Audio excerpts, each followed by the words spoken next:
Tunay na puno ng hiwaga ang buhay ng isang tao.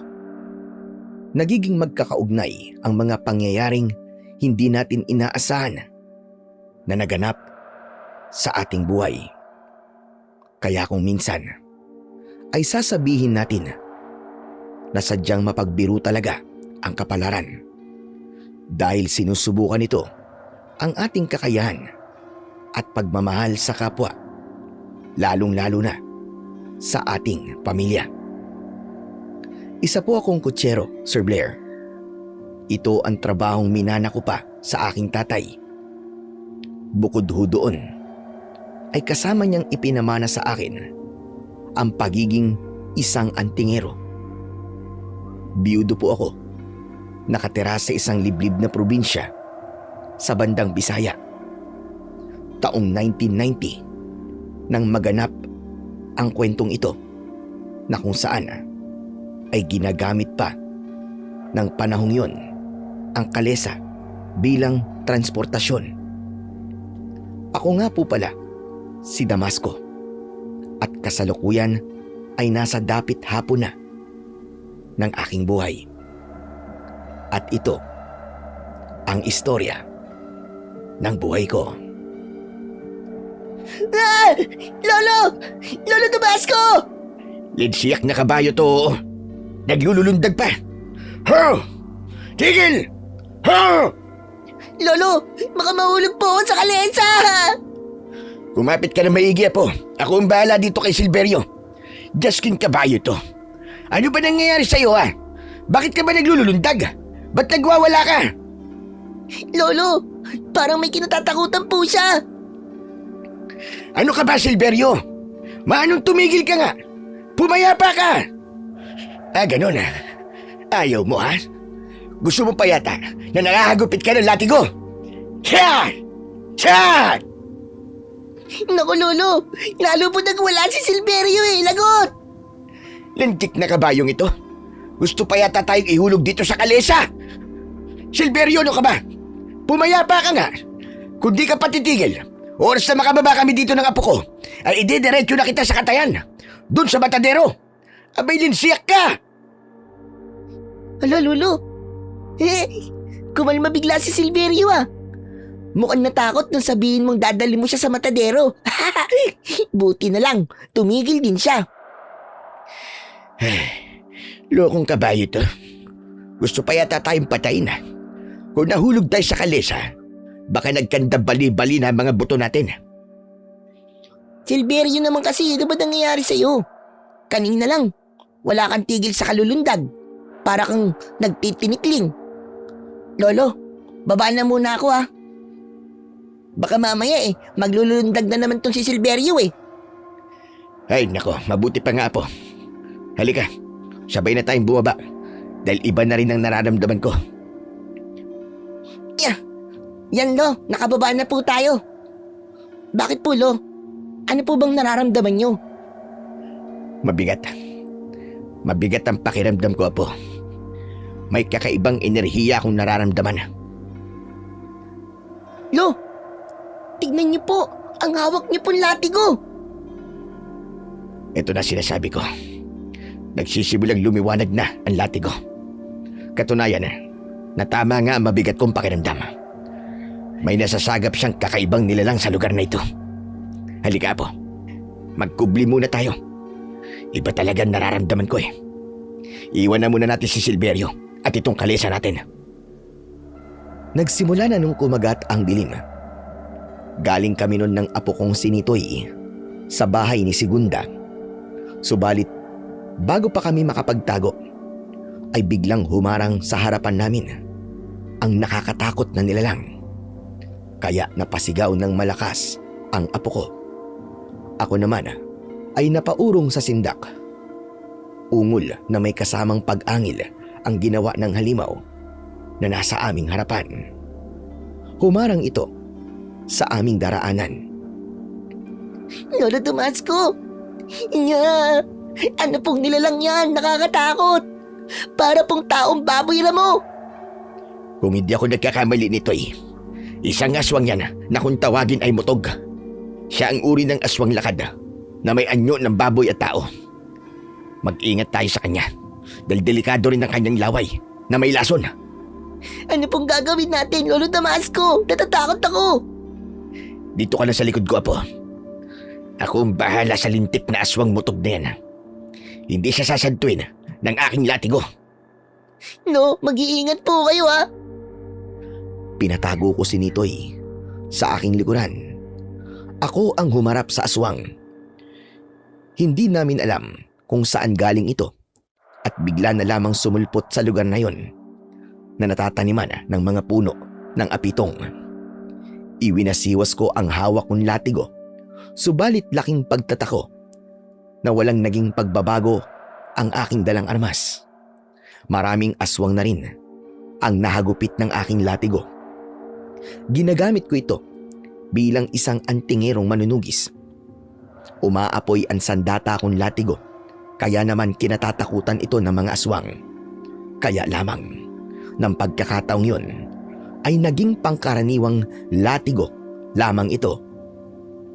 Anak nang, bakit ganun? Walang pagbabago sa aking latigo ah. Hindi maaari ito. Nalintikan na.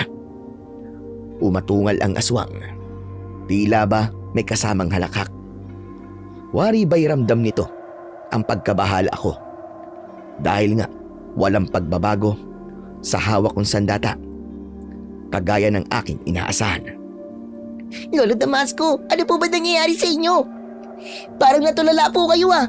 Ayos na po ba kayo? Oo, Nitoy. Ayos na ako. Ikinagulat ko nang biglang umatake ang aswang mutog. Mabuti na lang at agad kong naiwasiwas ang hawak kong latigo na tumama sa katawan ng aswang. Humahagupit ang bawat pagtama ng latigo sa makapal na balat ng halimaw. Subalit, nakikita ko na nasasaktan pa rin ito. Kahit pangkaraniwang latigo lang ito ng sandaling yon. Inulit ko ang paghagupit. Kaya lang ay nahagilap nito ang dulo nito. Maigpit itong hinawakan. Kaya nanlaki ang mga mata ko sa pagkabigla. Lalo na nang hilahin yun ng aswang. Dahil maigpit kong hawak ang latigo, kaya naman natangay ako sa malakas na paghila niya. Bumalibag ako at gumulong sa lupa. Napasigaw sa pagkagulat si Nitoy. Nakita ko sa kanyang mga mata ang takot at pagkabahala. Lolo, lumabad po kayo! Ang maiwagan yung latigo! Bakit walang pagbabago? Ano po nangyayari? Hindi ko rin kayang ipaliwanag, Sir Blair, ang tanong na yon ng apo ko. Habang nakabulagta ako sa lupa, ay nakita ko ang paghakbang ng aswang mutog papalapit sa akin. Sa bawat paghakbang nito papalapit sa akin, ay kasabay naman nun ang pag-urong ko habang ako'y nakaupo sa lupa. Hindi ko na alam kung ano ba ang gagawin ko. Napuno ng kaba ang pagkatao ko dahil ang latigong inaasahan ko na makakatulong sa akin sa ganong pagkakataon ay tila ba nawalan ng silbi. Ganun pa man, ay sinubukan ko uling gamitin ang hawak kong sandatang latigo. Hinagupit ko ang aswang na nasa harapan ko. Paulit-ulit yun. Subalit, tila hindi na yon iniinda ng halimaw o sadyang tinitiis lamang niya ang sakit. Lalo ko pang ikinagulat ang sunod niyang ginawa. Tumingala siya na hindi ko mawari kung anong kanyang gagawin.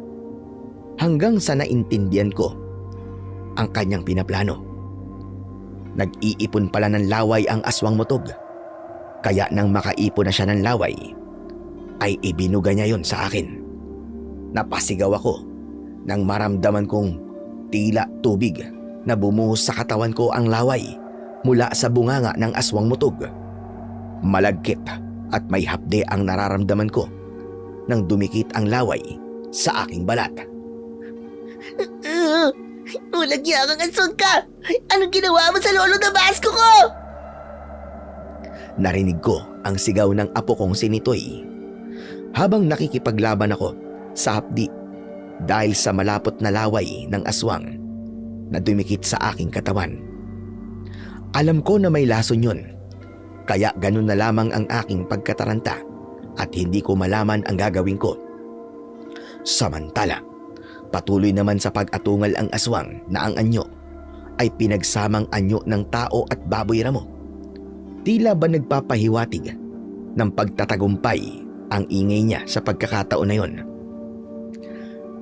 Nang mga oras na yon, nakaramdam na ako ng tila pamamanhid sa iilang parte ng katawan ko. Tila nagsisimula ng umepekto ang taglay na lason mula sa laway ng aswang. Anumang oras ng pagkakataong yon ay maaaring maging kamatayan ko na dahil handa na akong sagpangin ng aswang na nasa aking harapan. Subalit isang malakas na sigaw ang narinig ko. Pamilyar sa akin ang boses niya. Huwag na huwag mo siyang lalapitan! Wala kang gagawing masama sa kanya! Lumayo ka kay Damasco! Layo! Segunda, anong ginagawa mo rito? Hindi ka dapat nagpunta dito! Andito ako dahil alam ko na kailangan niyo ako! Lola Segunda, salamat po dumating kayo. Tulungan niyo po kami ni Lolo. O, Ditoy, ako ang bahala sa lintik na aswang na yan! Sa pagdating ni Segunda, ay hindi ko maintindihan kung bakit tila natiklop ang katapangan ng aswang mutog na kanina lamang ay gusto na akong atakihin at pagpira-pirasuhin. Sa isang sigaw lang ni Segunda, ay tila ba natakot ito at bumahag ang buntot. Wari ding natulala at halos hindi na gumalaw sa kanyang kinatatayuan. Sige, subukan mong lumapit at may paglalagyan ka talaga! Isang kwintas na medalyon ang inilabas ni Segunda na nakatago sa loob ng kanyang suot na baro. Kumislap yun at ang liwanag ay tumama sa mata ng aswang na nasa aming harapan. Napatakip ng mata ang aswang mutog dahil hindi nito nagustuhan ang liwanag na tumama sa kanyang mata. Hindi naman yun nakakasilaw para sa akin. Pero sadyang kakaiba ang epekto nun sa halimaw. O ano? Aalis ka ba? O tutuluyan na kitang bulagin? Umatungal ang aswang at saka tumakbong umalis. Nang makalayo na ang halimaw, ay lumapit sa akin si Segunda at inalalayan niya akong tumayo. Nahawakan niya ang malagkit na laway ng aswang mutog na dumikit sa braso ko. Hindi rin kagandahan ang amoy nito, pero kaya ko namang tiisin ang amoy. Kaya lang, ang masamang epekto sa katawan ko ang di ko kakayanin dahil namamanhid na yon. Alam ni Segunda ang nangyayari sa akin. Napansin niyang naninigas na ang katawan ko. Nitoy, halika. Bilisan mo. Tulungan mo kung madala natin ang lolo mo sa malapit na ilog o kaya sa kahit na anong lugar na merong maraming tubig. Kailangan mahugasan natin ang katawan niya at nang maalis ang laway ng aswang bago pa tuluyang matuyo ito sa kanyang katawan. Hala, bilisan natin. Opo, Lola Segunda. Hinawakan nila ako at inalalayan. Halos hirap na rin akong igalaw ang aking mga kamay. Maging ang binti at braso ko ay nagsisimula na ring manigas. Tumindi na ang epekto ng lason sa aking katawan. Kinuha ni Nitoy ang latigo at siya na ang nagbitbit nun. Ang bigat naman ni Lolo. Konting tiis pa, Nitoy. Kailangan mailigtas natin ang lolo mo. Kaya mo pa ba, Damasco? Kaya ko pa. Kaya ko pa. Nararamdaman ko ng pagkakataong yun na tila naninigas na rin maging ang aking mga panga. Medyo hirap na rin akong ibuka ang bibig ko. Unti-unti na rin nagdidilim ang paningin ko ng mga sandaling yun habang naghahanap sina Segunda ng lugar na maraming tubig nang biglang kumulog at kumidlat. Kasunod nun ay ang pagbuhos ng malakas na ulan. Lola Segunda, ang lakas po ng ulan. Ayaw pa ng langit na may masamang mangyari sa lolo mo, Nitoy. Kaya binayayaan siya ng malakas na ulan. Hindi na po natin kailangan lumalap ng lugar na may maraming tubig, Lola. Tama ka. Dahil sobra-sobra na ang tubig ng ulan para mahugasan ang katawan ng lolo mo. Dahil nga sa malakas na buhos ng ulan, ay nahugasan ang buong katawan ko. Unti-unting napalis ang laway ng aswang na nagsisimula ng matuyo sa katawan ko. Malamig ang tubig ulan na dumampi sa aking katawan. Subalit yun ang naging lunas sa malaking problemang taglay ko ng sandaling yun. Dahil nahugasan ang buo kong katawan, ay naramdaman ko ang pagkawala ng paninigas nun. Bumalik sa dati ang pakiramdam ko. Tanging lamig mula sa malakas na buhos ng ulan ang tangi ko nang nararamdaman. Ligtas ka na, Damasco. Salamat, Segunda. Utang ko pa rin sa iyo ang buhay ko dahil sa tulong na ginawa mo. Alam mo namang hindi kita maaaring pabayaan, Damasco. Ay nako, ang sarap naman pakinggan ang sinabi mong yun. Para yatang bigla kong kinilig ah. Kinikilaw ka lang kaya ka kinikilig. Dahil babad na tayo sa tubig ulan. Kung ano-anong sinasabi mo. Lolo Damasco, mukhang okay ka na po ah. Siguro maaari na po tayong umuwi. Tumila na rin po ang ulan. Baka giniginaw na rin po ang kabayo nating si Silverio. Iniwan po natin siya kanina eh. Naku, oo nga pala, Segunda. Kailangan na namin umuwi. Siguro naman hindi na magpapakita pa. Agaswag na yun. Hindi na yun, Damasco. Dahil magdadalawang isip na bumalik pa lintik na yun. Dahil di niya magugustuhan ang gagawin ko sa kanya. Oo nga po, Lola Segunda. Natakot po ang aswang sa suot niyong medalyon. Hindi ko alam na meron ka pa ng ganyan, Segunda. Pero tama lang. Para meron kang proteksyon laban sa mga masasamang nilalang, hindi ba? Dahil kailangan na naming umuwi ni Nitoy, kaya nagpaalam na kami kay Segunda. Binalikan na namin si Silverio na basang-basa rin dahil sa naging malakas na buhos ng ulan. Sumakay na kami ni Nitoy sa kalesa para makauwi na kami ng bahay. Masama ang tingin sa akin ng nanay ni Nitoy na si Minda nang makauwi na kami ng apo ko. Nakita kasi niyang basang-basa kaming dalawa. Hinayaan niya muna na makaligo at makapagbihis kami. Wala pa ring imik ang anak ko, pero ramdam ko ang kanyang galit. Kaya nang makapagpahinga na ako, ay lumapit sa akin si Minda. Dahil sa inyo, Tay, pati po ang apo niyo, muntik nang mapahamak. Ano bang problema mo, Minda? Maayos at ligtas naman kaming nakauwi din nito, ya. Tama nga po kayo. Ligtas nga po kayo nakauwi, Tay. Pero muntik na po kayo mapahamak. Ikwinento na po sa akin ni Nito yung nangyari sa inyo habang papauwi kayo. Galing kina Aling Segunda. Ay naku, ang importante, walang masamang nangyari sa amin. Kung bakit ba naman kasi isinasama niyo papapunta sa kabilang baryo ang anak ko? Pampihira naman kayo. Siya nagpresentang sumama sa akin Hindi ko naman siya pinilit. Kahit na po, Itay naman. Isipin niyo nga dahil sa kalokohan niyong ito, muntik na po may mangyaring masama sa inyo. Tsaka sa apo niyo. Paano kung napatay kayo ng aswang na yon? Anak, wala ka bang bilib sa tatay mo? Manunugis ako ng aswang, alam mo yan. Hindi ba?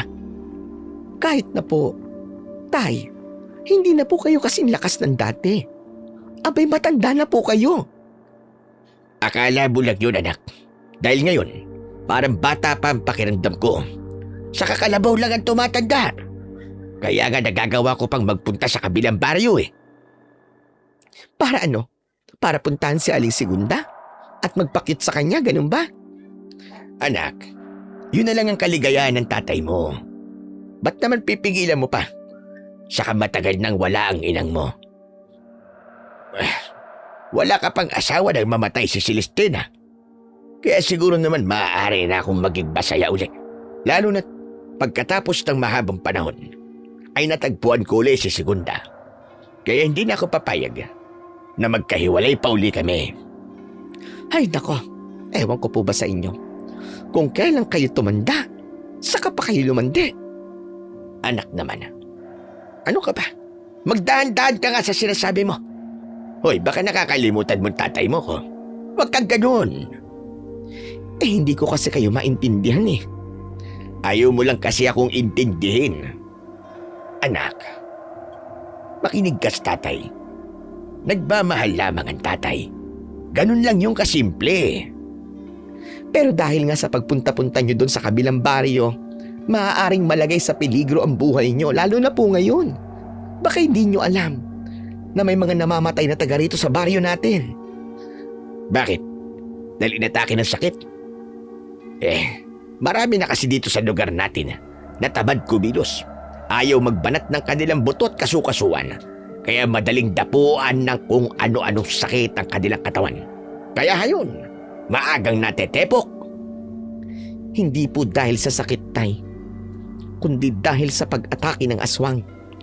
Aswang? May aswang na gumagala dito sa baryo natin? Ganun na nga po.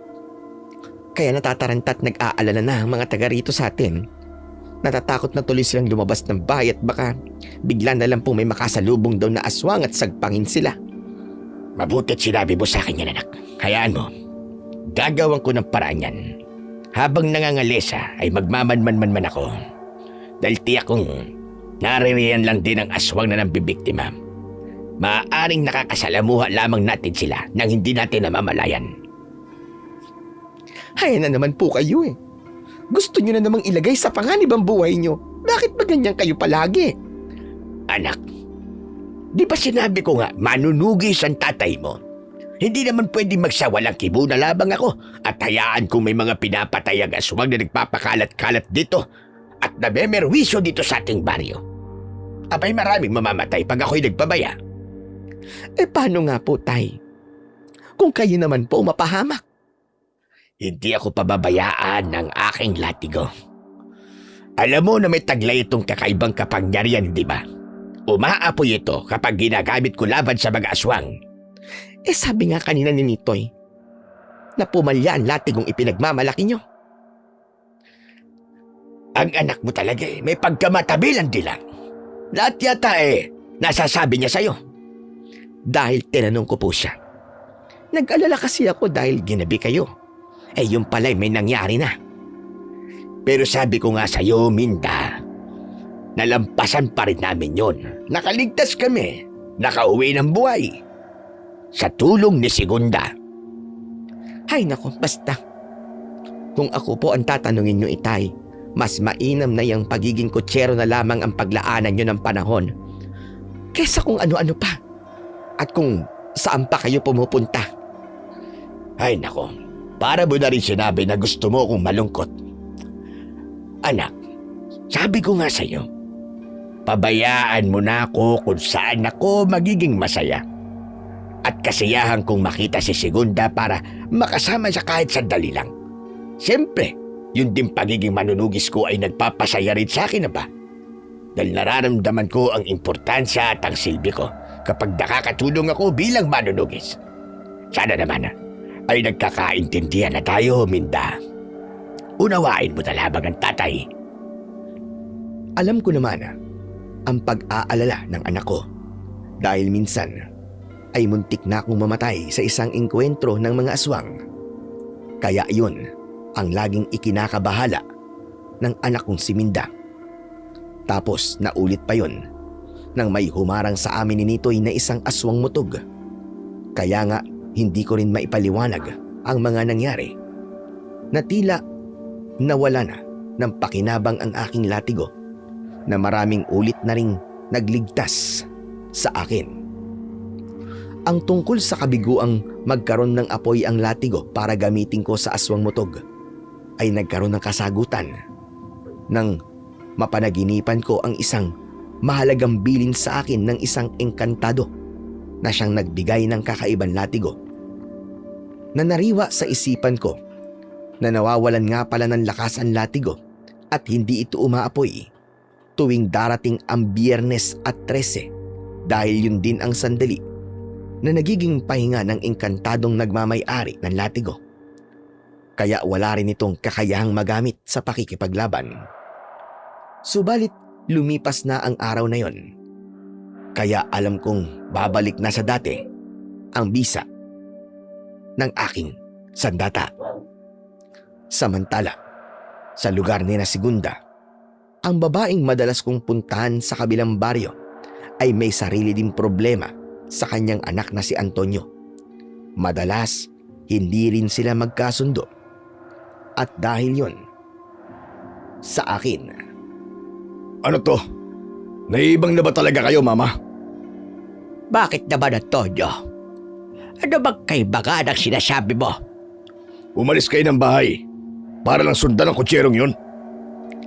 May pangalan ng kutserong sinasabi mo, Antonio. Hindi mo ba siya maaaring tawagin sa pangalan niya?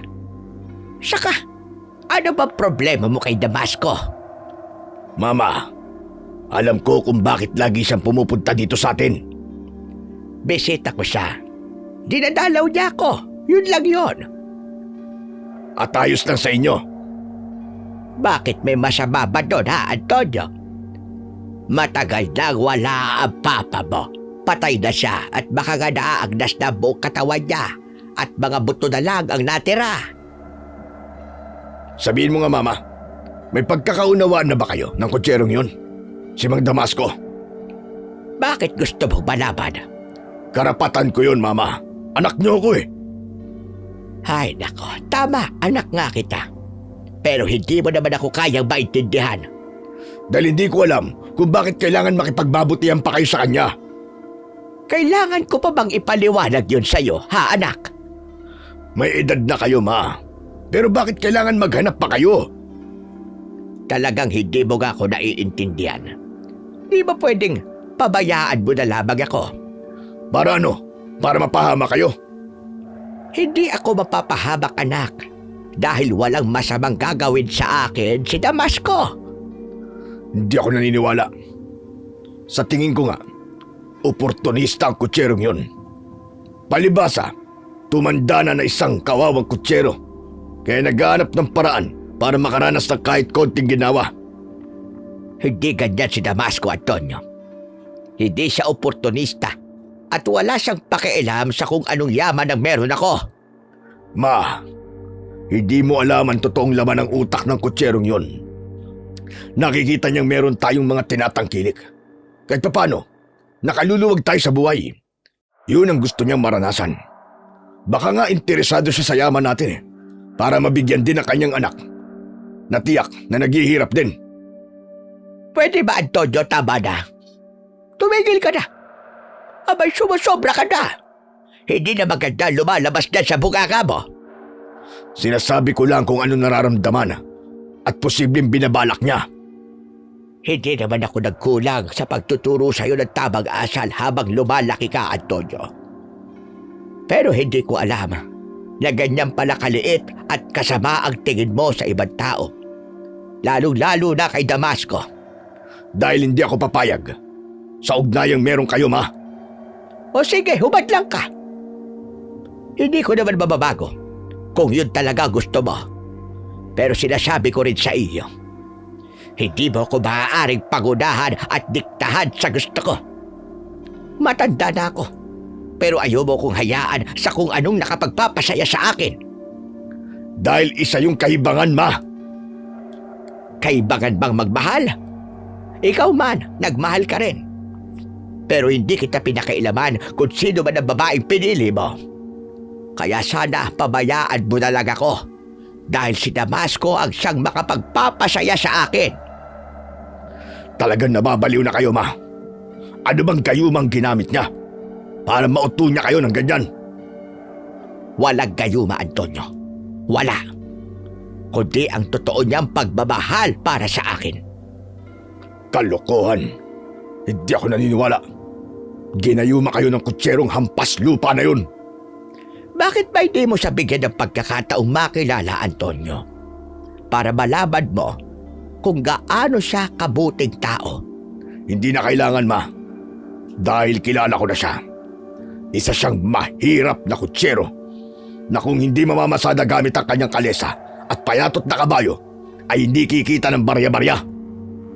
Masyado mo binabaliit ang pagiging kutsero niya. Dahil yun naman ang totoo mo eh. Kaya nga hindi siya maaaring makapasok sa loob ng pamilya natin. Lalo na ang maging bahagi ng bahay na ito.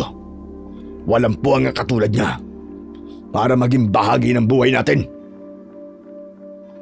Kapag magkasama kami ni Segunda, ayun ang madalas naming napag-uusapan.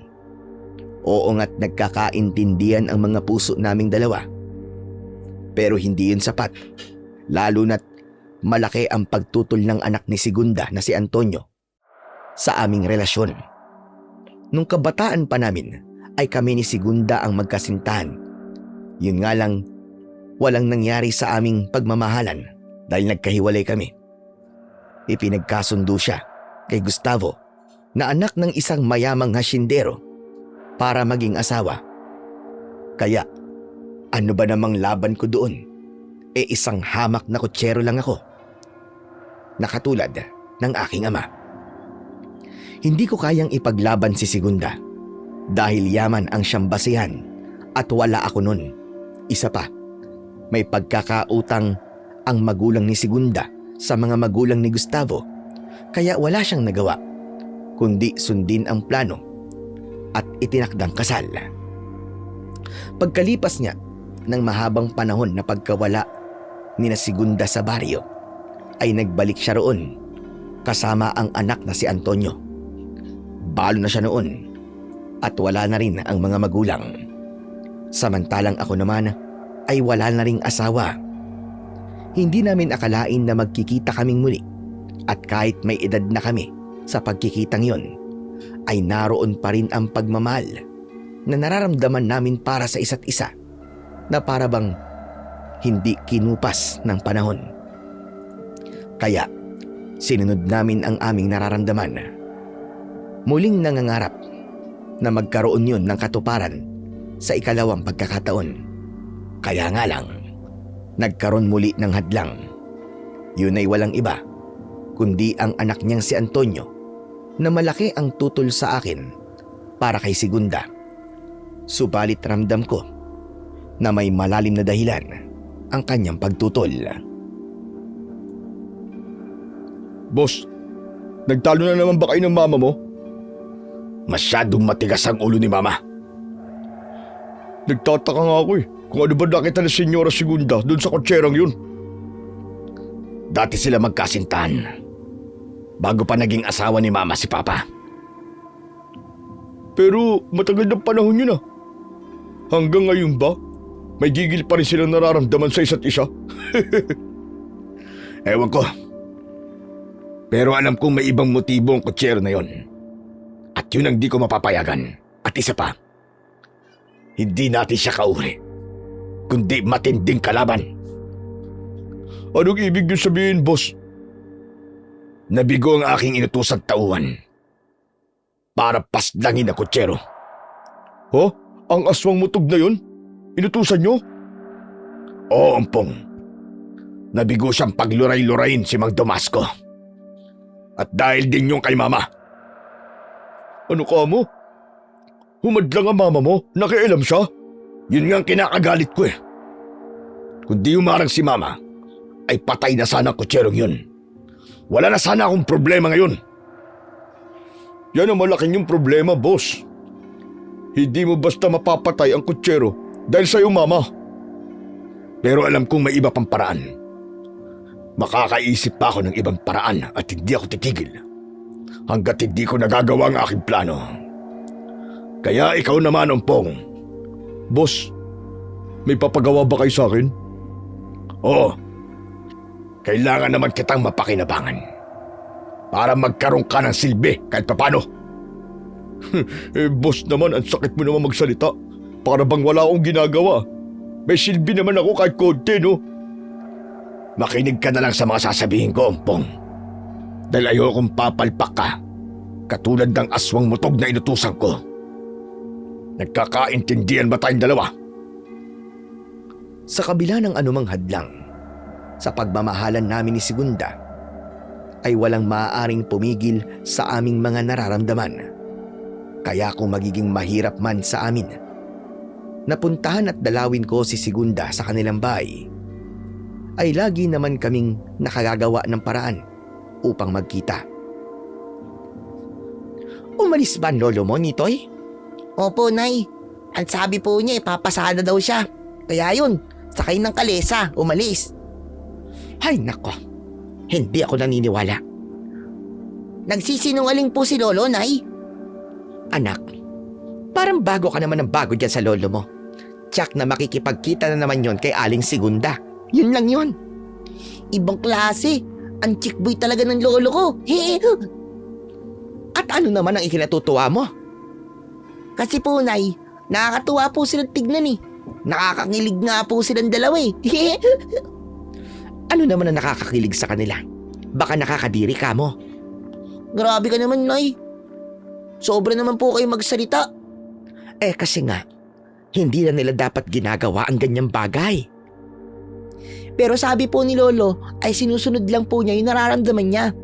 Kasi nga, mahal pa rin daw niya hanggang ngayon si Lola Segunda. Kahit dekadang taon na ang nakakalipas. Ay nako, ewan ko ba dyan sa lolo mo? Nay, maging masaya na lang po tayo para kay Lolo. Ayaw niyo po ba na maging masaya po siya? Gusto ko rin naman, anak. Dahil mahal ko ang lolo mo. Kaya lang nag-aalala ko para sa kanya. Kasi nga, dahil sa ginagawa niyang ganyan na pakikipagkita kay Aling Segunda, alam kong pwedeng malagay sa panganib ang buhay niya. Lalo na't alam ko na malaki ang pagtutol ng anak ni Aling Segunda. Paano na lamang kung may masama siyang gawin sa lolo mo, hindi ba? Siguro po, wag po tayo mag-isip ng ganun. Maimpluwensya si Antonio, anak. Isa pa, abay napakarami nilang pera. Kahit ano ay maaari niyang gawin. Pero Nay, may itinatagong kakaibang sandata si Lolo Damasco. Yung latigong apoy niya, ang magliligtas po sa kanya, Nay. Kahit sabihin mo pa yan, anak, hindi pa rin nawawala ang kabang nararamdaman ko para sa lolo mo. Nauunawaan ko ang damdamin ng anak kong si Minda. Kundi man maalis sa kanya ang pag-aalala.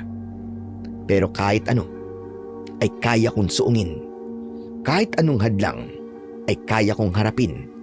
Masilayan ko lamang ang babaeng aking tinatangi. Akala ko hindi ka na darating, Damasco. Abay, kanina pa ako naghihintay sa iyo dito. Pwede ba namang hindi ako dumating? Kahit bala ng kanyon, Segunda, haharapin ko. Kahit bahukbo ng mga aswang, sasagupain ko makita't makasama ka lamang. Abay, ganyan kita kamahal. Ang sarap naman pakinggan noon. Abay, para akong kinikilig. Kinikilig ka? Oo, kasi nga'y nakakakilig ang sinabi mo. Baka naman naiihi ka lang kaya ka kinikilig. Ay, naku, ikaw talaga. Ang pilyo-pilyo mo, Damasco. Bakurot nga ako. Aray ko naman. Ikaw naman, ang daming pwedeng kurutin. Ba't ang singit ko pa? Ay, hapdi tuloy, oh. Doon kita gusto kurutin, bakit ba? Masababay yun. Kasi nga, iba yung muntik mo nagmakurot, Yung barangay tanod na nagtatago dito, sa salawal ko, muntik na mapuruhan na ba? Ganun ba? Buti na lang pala't hindi ko nakurot ang barangay tanod mo. Bigla tuloy akong natakot. Bakit ka naman matatakot? Baka kasi ako batutain ng barangay tanod mo. Takot ka sa batuta? Abay, huwag kang mag-alala. Mabait ang batuta ko. Ikaw, masyado ka talagang pilyo. Kung ano-ano ang sinasabi mong matanda ka. Ikaw naman ang pasimuno, apa. Ang saya-saya ko talaga. Kapag kasama ka, Damasco.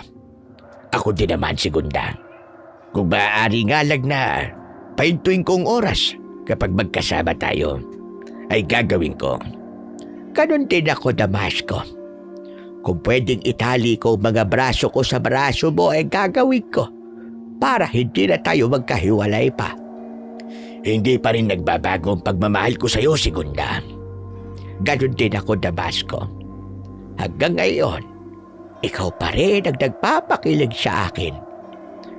Hindi ka ba kinilig sa dati mong asawa? Doon kay Gustavo? Sa'yo lang ako kinikilig ng ganito, Damasco. Dahil ikaw lang ang makapagpapasaya sa akin. Ako lang ang magpapasaya sa'yo? Oh, Damasco, irog ko. Ikaw labang at wala nang iba. Ay, Segunda. Maaari ba kitang haggan? Tinatanong pa ba yan? Abay, sige. Ikaw ang bahala. Pero may kondisyon ako bago mo ko halikan. Ano yun, irog ko? Aking mahal. Gusto kong ipikit mo muna ang mga mata mo. O hayan, nakapikit na ang mga mata ko. Sandali lang, huwag kang didilat. Basta't pumikit ka lang dapat. Pwede na ba kitang halikan, mahal ko? Abay, teka, ba't ganun? Parang nagbago ang amoy mo, mahal ko. Ano ba yan? Amoy mapangi. Amoy burak ka na. Niloloko mo ba ako? Ididilat ko na ang mga mata ko, ha? Anak lang! Nanginig ang buo kong katawan sa gulat at takot.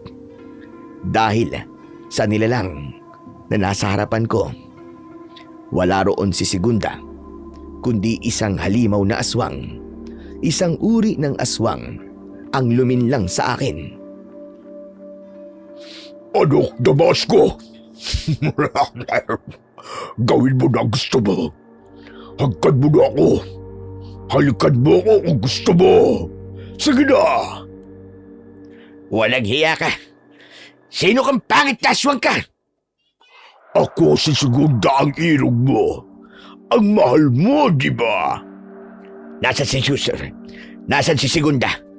Sa mo din na lang, mahal ko. Ano ba Segunda ang hinahanap mo? Ako na nga yun. Sige na. Lips to lips na tayo hanggang gusto mo. Walang hiya ka. Nilinlang mo kung aswang ka. Nag-anyo ka na katulad ni Segunda. Para lukohin ako. Dahil hindi ko inaalis sa katawan ko ang latigo. Kapag umaalis ako ng bahay, kaya agad ko tong kinuha sa pagkakapulupot sa aking bewang. Hinampas ko yun sa ere at iwinasiwas. Lumikha pa ng tunog ang latigo nang inihagupit ko yun sa hangin. Agad namang napaurong ang aswang.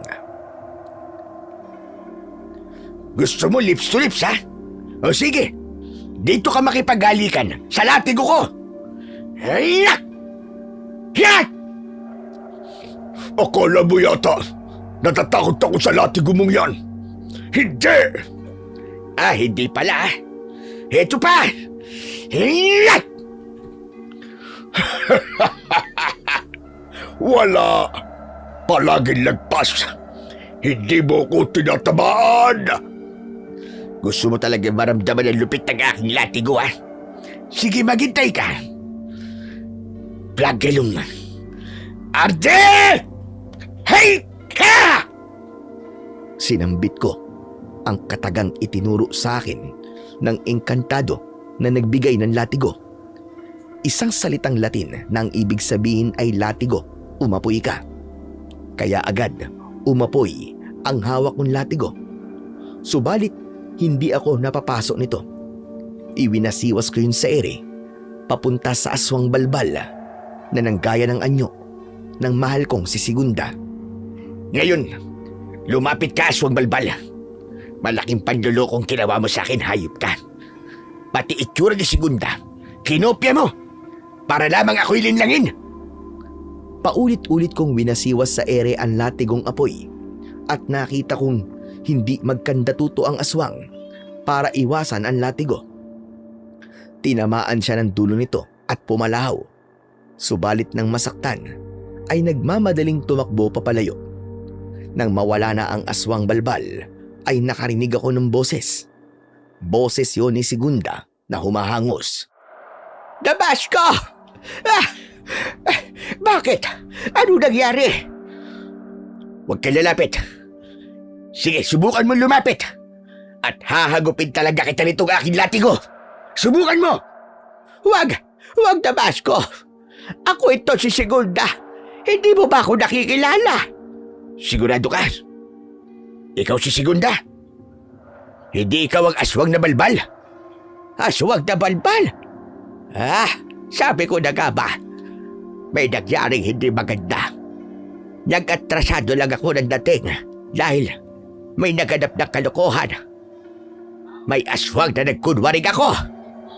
Paano ko maniniwala na ikaw nga si Segunda? Sige nga. Heto, ang medalyon na suot ko at itong singsing na pilak na bigay mo sa akin. Andito sa daliri ko. Kaya maniwala ka. Ako ito, si Segunda. Aba, oo nga. Ikaw na nga yan, Segunda. Pambihira na yan, oo. Muntik na ako. Pinaglaruan ako ng isang aswang na balbal. Buti na lang at walang masamang nangyari sa'yo, Damasco. Hindi umubrang yabang ng aswang na yun sa aking latigong apoy. Ikalawang pagkakataon na ito, Damasco, na merong umatake sa iyong aswang. Ibig sabihin nun, ako talagang punterya nila. Plano nila akong paslangin. Ramdam ko na may kinalaman yun sa akin sa pagbabahala natin. Yan din nga naiisip ko. Pero sabi ko nga sa'yo, walang maaaring pumigil at tumadlang sa akin. Handa kong harapin ang kahit na ano. May pakita ko lang sa'yo ang aking wagas na pagmamahal. Ay nako, Damasco. Nag-aalala tuloy ako. Naiisip ko minsan na itigil na lang dati nito. Hindi maaari. Hindi ako papayag, mahal ko. Pero dahil sa akin, nalalagay sa peligro ang buhay mo. Magagawa natin yun ng paraan. Ayokong ako maging dahilan para mawala ka, Damasco. Abay, hindi ko yun makakaya. Pero kung lalayo ka at mawawala muli, Segunda, para na rin akong namatay. Kaya ayokong magkahiwalay ulit tayo. Kung ano man pinagdaraanan natin ngayon, alam ko na may paraan pa at malalagpasan natin ang lahat ng ito, mahal ko. Sana nga, Damasco. Dahil wala akong ibang hinihiling kundi maging masaya at maging payapa ang pagsasama natin. Sa kabila ng mga nangyari ng araw na yon, ay sinikap pa rin naming maging masaya kahit maikli man ang sandaling yon para kami ay magkasama. Samantala, ang aswang na balbal na nanloko sa akin at ang nagkunwaring si Segunda ay alam kong nagbalik sa kung sino mang nag-utos sa kanya. Dahil alam kong hindi basta kikilos ang isang aswang kung walang pinuno na nagmamando sa kanya. Tonto! Bobo! Ugok! Boss Antonio, sakit naman nun. Nakatatlong aribas ka sa akin ah. Nagtatanong ka pang ungas ka, umpong. Kundi ka ba naman saksakan ng tanga? Boss, kailangan mo pa ulit-ulit? Dahil nakakapikong ka. Napakadali lang ng pinapagawa ko sa'yo. Pumalpa ka pa! Sinasabi niyong madali ang pinapagawa niyo sa akin, boss? Oh! Napakadali lang nun! Madali pala eh. Eh di sana, kayo na lang ang gumawa. Ano ka mo? Talagang nangangatwirang ka pang ungas ka? Sabi niyo kasi, boss, madali lang. Kaya sana ikaw na lang ang nagpunta dun kay Mang Damasco at nakipaglaban sa kanya. Diring-diri nga ako habang kausap ko siya. Ang baho pala ng hininga ng matandang kutsero na yun. Buti na lang, hindi tinuloy yung pagkiss sa akin at nakagawa kaagad ako ng paraan. Kunwari ka pa. Mukhang nag-enjoy ka rin naman. Iyak! Hindi no! Paano ako mag-e-enjoy? Eh ang baho nga ng hininga niya. Amoy nabubulok na karne. Amoy yun ang hininga mo, ugok. Pero umpong, sinayang mo ang pagkakataon. Dapat sana, wala na ang matandang si Damasco. Hindi na sana niya guguluhin pa ang mama ko. Boss, kung ang mama mo na lang kaya ang pagsabihan mo, para sa hindi na makipagkita pa kay Mang Damasco. Alam mo namang matigas ang ulo ni Mama. Ayaw niyang papigil sa kanyang kalokohan. Hindi ko nga alam kung ano ba nakita niya doon kay Damasco para magpakabaliw ng ganon. Boss, alam mo ang tawag doon? I love. Pagmamahal. Boss, umiibig kasi ang mama mo. Isang walang kwentang pag-ibig. Pero hindi ako titigil. Hanggat hindi ko napuputol ang kanilang kaibangan. Matitigil lang si Mama kapag nawala na ang kutserong yun. Kaya nga na, boss, ang malaki mong problema ay nagiging tagapagtanggol pa ni Damasco ang mama mo. Isa pa, hindi pang karaniwan ng taglay na latigong apoy ng kutserong yun. Pabira, marami ng aswang na napatay ng kanyang sandata at ayoko mapabilang dun. Kaya kung gusto mo, boss, ikaw na lang ang humarap doon sa kutsero. Talagang inutil ka, Umpong. Ako ang pinuno ng aswang. Tapos ako ang uutusan mo. Mas malakas ka, boss, kumpara sa gaya namin. Kaya mas tamang ikaw ang makipaglaban sa kanya. Ang daming pang sinasabi. Mas mainam kung ititikom mo na lang ang bibig mo, Umpong. Saka pala, kailangan makahanap kayo ng mga magiging biktima ngayong gabi. Pangunahan mo ang pagsalakay nang hihina na mga kasama nating aswang. Kailangan na nilang makatikim ng sariwang dugo at laman ng tao. Paano natin mapapalaganap ang ating lahi? Paano tayo dadami kung mababawasan tayo dahil sa kanilang panghihina? Huwag kayo mag-alala, bossing. Akong bahala. Mas gusto ko ang mission na yan, ang lumusob sa mga kabahayan, kaysa harapin na matandang kutsero na yun. Isa pa, wala rin naman akong magagawa eh. Dahil kapag nakialam ang mama segunda mo, hindi ako makakakilos. Dahil hindi ka naman papayag na patulan ko mama mo at madamay siya. Ang gusto mo lang ay si Damasco ang mapatay at hindi masaktan ang mama mo. Kaya talagang mahirap ang ipinapagawa mo, bossing. Dahil sa sunod-sunod na hindi inaasahang pangyayari sa pagkikita namin ni Segunda, kaya ang atensyon ko ay napunta sa pag-iisip kung sino ba ang nais na magpapatay sa akin gamit ang iba't ibang uri ng aswang. Kaya naman, nawala sa mga plano ko ang pagbabantay para sa katahimikan ng baryo. Nang sumunod na gabi ay sumalakay ang mga aswang at merong mga kawawang biktima. Nadamay din po pala ang mga magulang ng isa ko pong kaklase ng elementary.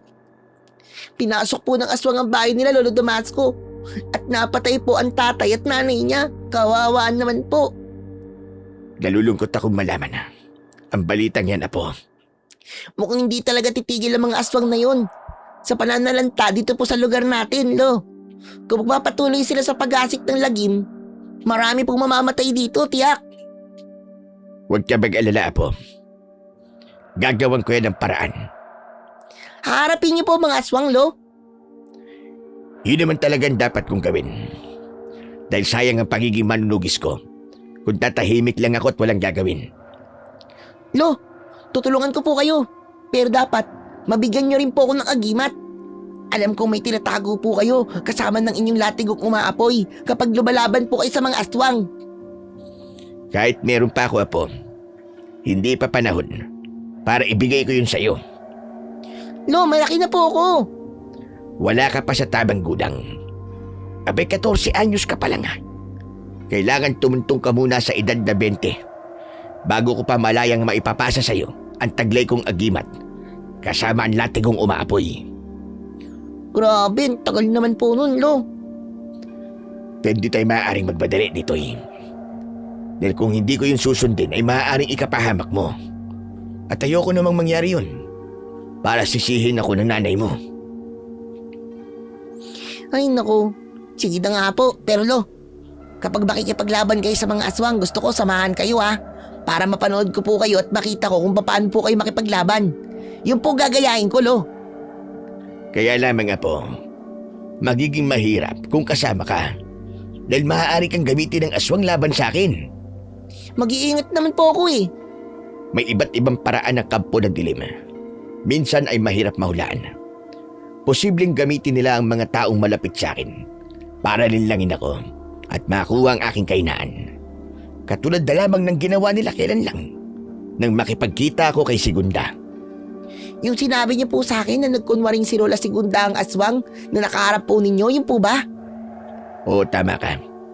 Kaya mas makakakilos ako kung ako'y nag-iisa lamang at walang ibang iniisip. Tumahimik ang apo ko sa aking mga ipiniliwanag. Subalit alam ko ang takbo ng isip ni Nitoy. Sadyang may kakulitan at pasaway talaga. Umaasa na lamang ako na maiintindihan niya ang mga sinasabi ko at pakikinggan niya yon. Nang gabing yon ay naghanda ako para lumabas ng bahay.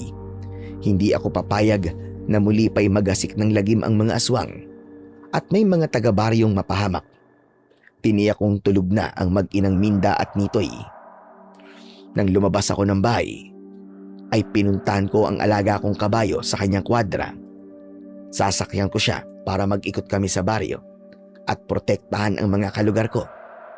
Alam nila ang pagiging antingero ko, kaya ako ang inaasahan nilang magbibigay sa kanila ng proteksyon. Silverio, may lakad tayo. Kaya kailangan kita. Gaya ng dati, haharapin natin ang mga aswang na nanggugulo dito sa baryo. Handa ka na ba? Humalinghing ang alaga kong si Silverio na tila naintindihan ang aking sinabi. Inalis ko ang kahoy na nakaharang sa kwadra at lumabas doon ang aking alaga. Isiniksik ko na rin sa sinturon ko ang latigo na siyang mahalagang sandata ko laban sa mga kampon ng kadiliman. Sumakay na ako kay Silverio para simulan na ang gagawin kong pagroronda. Magiging madali ang pag-iikot ko sa buong baryo dahil yun kay Silverio. Habang sakay ako ng kabayo, ay nararamdaman ko ang pag-init at pamimigat ng aking pakiramdam. Isang bagay lang ang nais nitong ipahiwatig. May mga aswang na malapit lang sa aking kinaroroonan. Saglit pa ay narinig ko ang sigawan ng mga taong takot at may nangyayaring hindi maganda. Bahagya kong hinatak ang tali sa leeg ni Silverio upang patakbuin siya na mas mabilis patungo sa lugar na nangangailangan ng tulong ko. Isang bahay ang nakita ko na may mga taong tumatakbo galing sa loob. May mga aswang na humahabol sa kanila at dalawang uri ng aswang yun. Aswang na lumilipad at aswang na lumalakad lamang. Takot na takot ang pamilya na pinasok ng mga aswang. Mga walang iya kayo! Tigilan niyo sila! Tantanan niyo ang mga taong wala namang kasalanan sa inyo! At ako ang harapin ninyo! Ako ang atakihin niyo! Mga walang hiya kayo! Napahinto ang mga aswang sa sigaw ko. Gaya ng sinabi ko sa kanila, ako nga ang kanilang binalingan. Kaya naman, nakatakbo papalayo ang pamilyang muntik na sanang maging biktima. Sige! Lumapit kayo sa akin nang makita niyo ang hinahanap niyo! Magkakasunod na umatake sa akin ang dalawang aswang. Ang lumilipad at lumalakad pero hindi ang gaya nila. Ang kakatakutan ko. Agad kong kinuha ang latigo na nasa aking bewang at agad itong iwinasiwas bago pa tuluyang makalapit ang mga aswang na may nakakatakot na anyo. Katulad ito ng isang malaking paniki at meron ding matutulis na mga kuko. Hindi kayo natatakot ha? Ang lakas din ng loob niyo ha? Paulit-ulit kong winasiwas ang latigo upang makakuha ako ng buwelo. Saka muli kong sinambit ang salitang Latin upang magkaroon ng apoy at lumiyab ang latigo ko. Flagellum! Arde! Hindi ako binigo ng aking latigo. Agad itong umapoy at naglagablab habang ipinapaikot-ikot ko sa ere. Lumapit sa akin ang dalawang aswang, subalit nauna rito ang aswang na hindi nakakalipad. Lumundag ito para ihulog ako mula sa pagkakasakay ko sa aking kabayo. Pero nabigo siyang atakihin ako. Kaya hinagupit ko siya ng aking latigo at tinamaan ang ulo ng aswang. Umangil ito sa sakit lalo na't umaapoy ang latigo na tumama sa kanya. Lalo lang itong nagalit na tila nais gumante sa akin. Subalit may naisip na paraan ng aswang. Bigla itong umikot papunta sa likuran ni Silverio. Hindi ko alam kung anong pinaplano niyang gawin. Bigla nitong hinaltak ang buntot ng kabayo ko. Nasaktan at nagulat si Silverio, kaya nagdadadamba ito. Mabuti na lang at mahigpit ang pagkakahawak ko sa tali na nasa liig niya. Kaya hindi ako nahulog. Dahil nabigo ang aswang na maihulog ako, hindi pa rin siya tumigil. Nakita ko ang muli niyang paglundag ng malakas papunta sa akin. Pero sinalubong ko siya ng aking hawak na latigo. Pumulupot yon sa leeg ng aswang. Kasabay ang bigla din itong pagliyab. Kaya umaapoy ang aswang na bumagsak sa lupa. Nagpagulong-gulong ito upang patayin ang apoy na tumutupok sa kanyang katawan. Subalit, bigo siyang mapuksa ang apoy na patuloy sa paglagablab hanggang tuluyan na itong hindi gumalaw at nasunog. Nakita ng aswang na lumilipad ang nangyari sa kanyang kasama. Nakaramdam marahil ng takot ang aswang na mukhang paniki, kaya ipinagaspas ang pakpak nito upang tumakas. Ngunit hindi ako papayag na makatakas basta-basta ang halimaw. Kaya hinila ko ang tali ni Silverio upang sundan namin ang lumilipad na aswang na noon ay papatakas na. Hiya! Hiya! Silverio!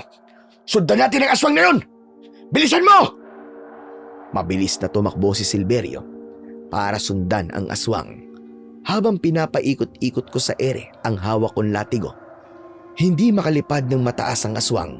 Siguro sadyang ganun lang kababa ang kanyang lipad. Kaya naman, tinamaan ito ng hawak kong latigo. Gumewang-gewang habang lumilipad ang aswang. Wala na sanang tamang direksyon ang kanyang pupuntahan. Dahil yon sa sakit na nararamdaman, sanhi ng pagkakahagupit ng latigong apoy. Saglit pa ay bigla na lang itong bumulusok at tumama pa sa katawan ng isang puno. Nangingisay ang aswang na bumagsak sa lupa. Pinalapit ko si Silverio sa aswang at paulit-ulit kong hinagupit ng latigo. Humihiyaw at umaangil ang aswang. Nahihirapan siya habang umaapoy ang kanyang katawan. Biglang sumiklab ang aswang at tuluyan na itong natupok. Aalis na sana kami ni Silverio sa lugar na yon nang mula sa isang madilim na lugar ay lumabas ang isang uri pa ng aswang.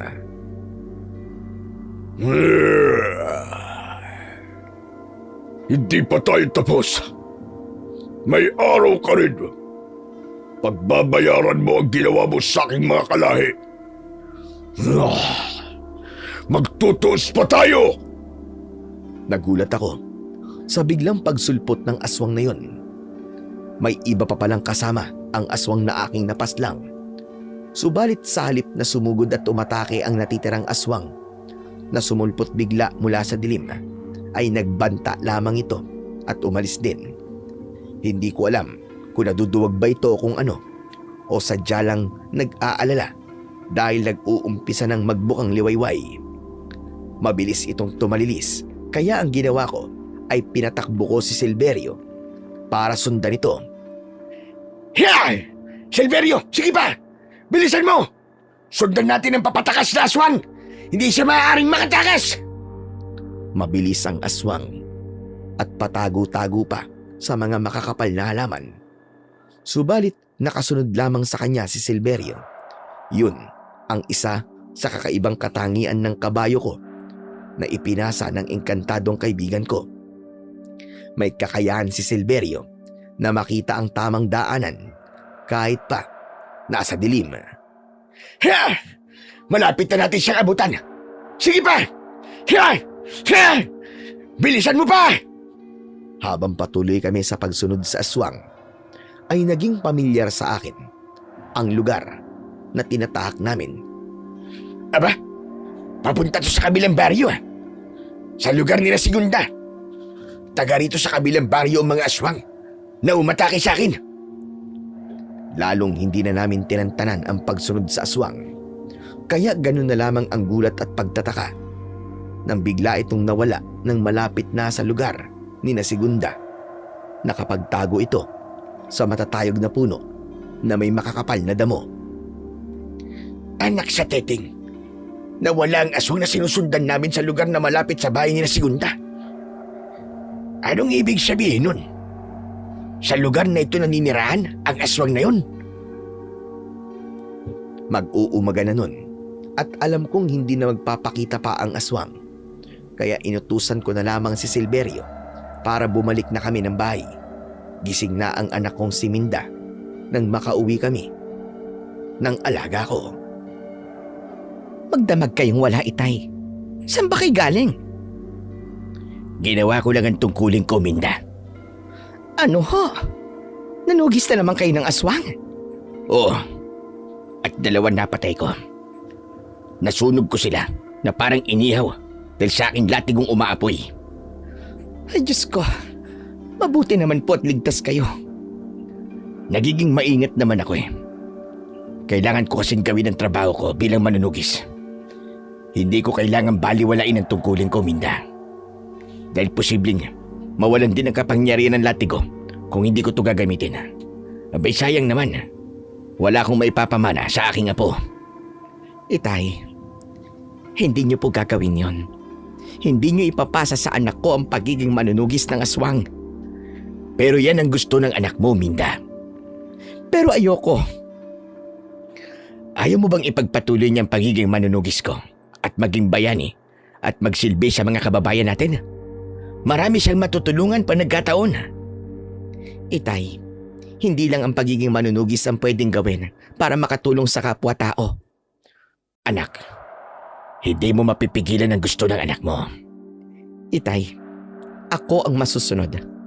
Ayokong maging magulo ang buhay niya pagdating ng panahon at malalagay lagi sa panganib. Isang simple at payapang buhay ang gusto ko para kay Nitoy. Maintindihan niyo po sana ako. Samantala, ang naging pagtatalo namin ng anak kong si Minda ay narinig ni Nitoy na noon ay gising na rin. Kaya ng tanghali na, pagdating ko galing sa pamamasada ng kalesa, ay kinausap ako ng aking apo. Lo, huwag po kayong maniwala kay nanay ha. Gusto ko pong ipasa niyo po sa akin ang pagiging manunugis. Ang mag-ingat po sa latigong umaapoy. Apo, ayoko namang kami ng nanay mo mag-away bandang huli. Pero Lo, idol ko po talaga kayo eh. Gusto ko po kayong tularan. Kung buhay nga lang po si tatay, sa kanya dapat ipapasa yan eh. Yun talaga ang nararapat nito eh.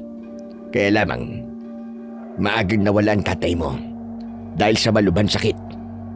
Kaya nga po eh, ako po ang dapat nasusunod doon. Sa akin niyo pwede papasa. Ay nako, hayaan mo po. Baka naman magbago pa ang isip ng nanay mo. Pero sa ngayon, kailangan kong ipagpatuloy ang aking obligasyon bilang manunugi sa baryong ito. Lalo na't nagbanta ang aswang na nakatakas kagabi. Babalikan daw niya ako at magbabayad ako sa ginawa ko sa kanyang mga kauri. Samantala, nagkakaroon ng pagdududa si Segunda sa mga kinikilos ng kanyang anak na si Antonio. Kaya naman minsan ay kinumpronta niya ito. Alam kong may tinatago ka sa akin, Antonio. Magsabi ka! Ano ba sinasabi mo, Mama? Oras na malaman ko talaga na may ginagawa kang kalokohan. Mananagot ka talaga sa akin. Mama naman, kung ano-anong iniisip nyo. Antonio, matagal akong nagsawalang kibo bilang respeto sa iyong papang si Gustavo. Ano po ba sinasabi nyo, Mama? Alam kong may kinalaman ka sa mga nangyayari kay Damasco. Bakit di mo nalalaman? Wala akong panahon para pag-usapan ng isang walang kwentang kutsero. Ilang ulit ko bang sasabihin sa iyo na magkaroon ka sana ng respeto kay Damasco? Hindi yung tinatawag mo siyang walang kwentang kutsero. Tao pa rin siya. Taong ambisyoso. Dahil gusto niyang pumasok sa pamilya natin. Sabi ko naman sa iyo, Bakit di mo siya bigyan ng pagkakataon na maipakilala ng gusto ang kanyang sarili at ang kanyang mabuting layunin? Dahil hindi ko siya matatanggap kahit kailan. Kahit para sa akin na lang, Antonio. Yun na nga, mami. Ipinipilit mo ang kaibangan mong yan. Hindi siya nababagay sa kagaya natin. Hampas lupa siya. Ang sabi ko nga sa inyo, nangahagad siya na magkaroon ng bahagi sa kayamanan nating iniwan ni Papa. Kaya niya gustong balikan. Bakit ba'y pinipilit mo bagay na yan, ha, Antonio? Hindi kailangan ni Damasco ang yamang meron tayo, kundi ang gusto lang niya ay ang makasama lang ako. Ganun na rin yun. Ginagamit ka lang niya. At nagpapagamit naman kayo. Nagpapakatanga. Hindi niyo ba naiintindihan yun? Kaya hindi siya maaaring maging bahagi ng ating pamilya. Kaya ba gusto mo siyang patayin? Ano ba't sinasabi niyo, Mama? Itinatanggi mo yan. Samantalang ilang ulit mo na siyang pinagtangkaan gamit ang iyong mga kampong aswag. Ano kanyo? Alam niyo tungkol doon? Bakit hindi? Anak kita, Antonio. At alam ko ang bawat kinikilos mo. Wala kang maililihim sa akin. Yan ang pamanang dati pa'y pinagtatalunan namin ng ama mong si Gustavo. Ang ipasa sa iyo ang kanyang pagiging pinunong aswag. Para sa akin, ito ang pinakamahalagang pamana ni Papa. Dahil sa pagiging pinunong aswang, nararamdaman ko ang kahalagahan ko.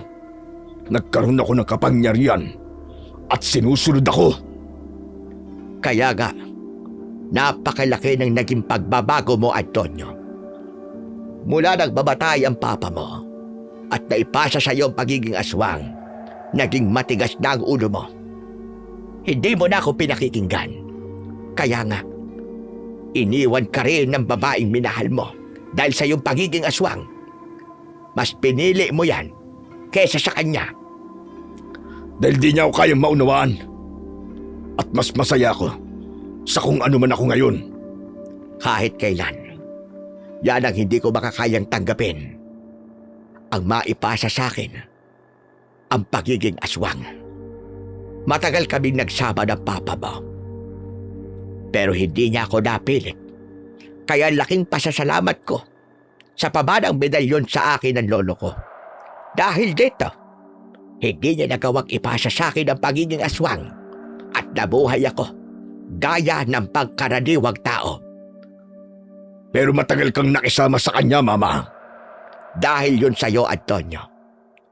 Nagtiis ako para protektahan ka sa kanya. Pero nagawa pa rin niya akong lidlangin dahil lihim niyang naipasa sa iyo ang kanyang pagiging aswang. Hindi ko ikinatutuwa yun dahil kapahamakan ang dala mo sa mga taga rito sa baryo. Ginagawa ko lang na tuparin ang pamanang iniwan ni Papa sa akin.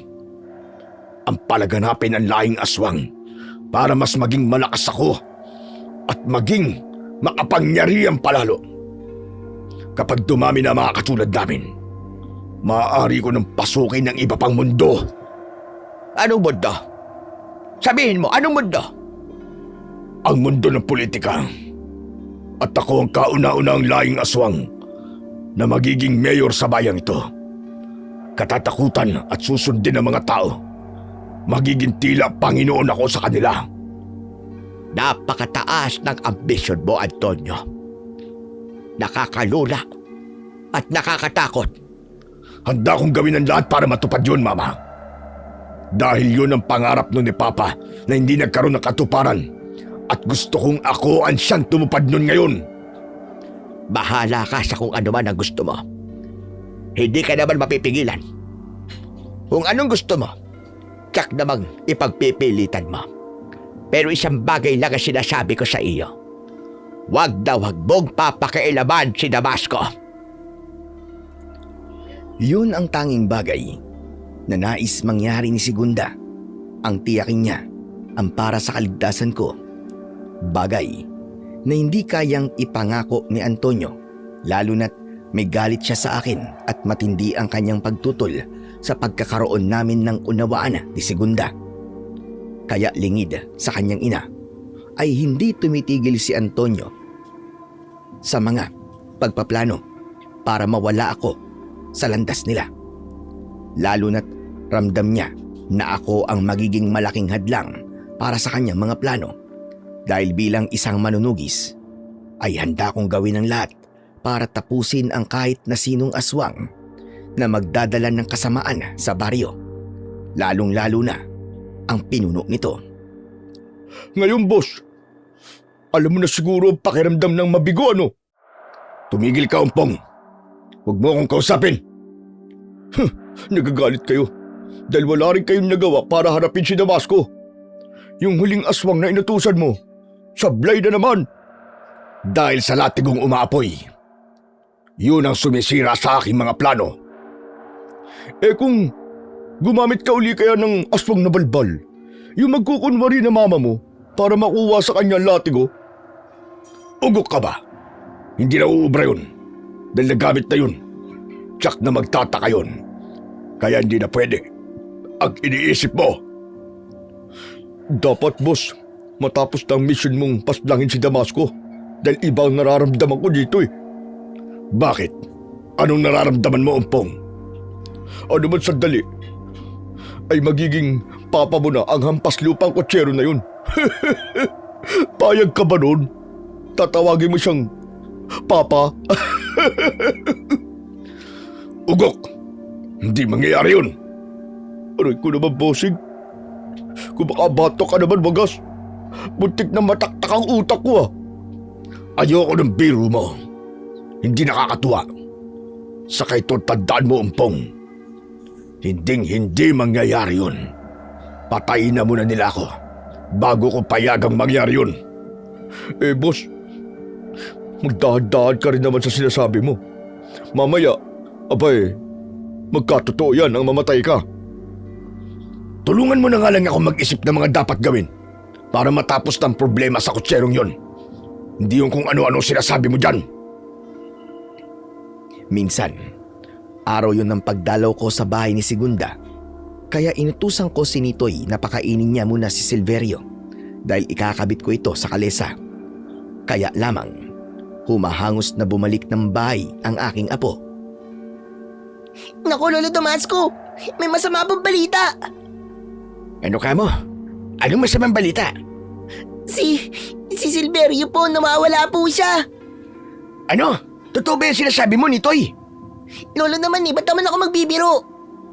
Hinanap ko na nga po si Silverio pero nawawala po talaga siya. Labis akong nag-alala sa binalitang yun ng aking apo. Kaya nagmamadali akong nagpunta sa kuwadrang tulugan ng alaga ko. Wala nga roon si Silverio. May nagbukas ng kanyang kulungan at kinuha siya. Ninakaw ang kabayo ko na itinuring ko na para bang anak. Itay, hindi kaya naging biktima yun ng aswang? Di ba sabi niyo po, ay may nakaengkwentro kayong aswang noong nakaraang araw? Kung nakursunodahan ng aswang si Silverio, andito lang dapat yun. Maaaring pinatay lang siya o sinaid ang kanyang dugo. May maiiwang bakas. Pero, sino naman kaya ang kumuha sa kanya? Yan din nga ang iniisip ko, Minda. Dahil matagal nang iniwan ko sa kanyang kwadra si Silverio. Pero ni minsan, wala namang nakikialam sa kanya doon. Kundi ngayon lang nangyari. Lo, kung hanapin na lang kaya natin, baka naman talagang nakawala lang siya tapos naglakad hanggang sa makarating po sa malayo. Sana ngay ganun lang dito eh. At walang masamang nangyari sa aking alaga. Mag-isa lang akong hinanap si Silverio.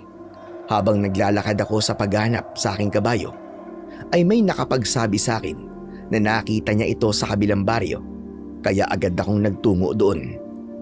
Natagpuan ko si Silverio na nanginginain ng damo sa isang lugar na may sariwang damo at malapit din sa ilog. Nagmamadali akong lumapit sa kanya. Pero nang lapitan ko siya, ay iba ang naramdaman ko. May kakaibang init at may enerhiyang gumapang bigla sa katawan ko nang mapadaiti ang kamay ko sa katawan ng kabayo ko. May mali dito. Bakit ganito? Mahirap ipaliwanag ang nararamdaman ko. Hindi ganun ang nararamdaman ko kapag napapadikit ako sa katawan ni Silverio. Kaya biglang napaurong ako at agad kong hinagilap ang aking bewang kung saan nakalagay ang aking latigo. Kasabay ng paghagupit ko sa hangin ng aking latigo na lumikha pa ng tunog, ay siyang biglang pag-urong naman ng kabayong nasa harapan ko.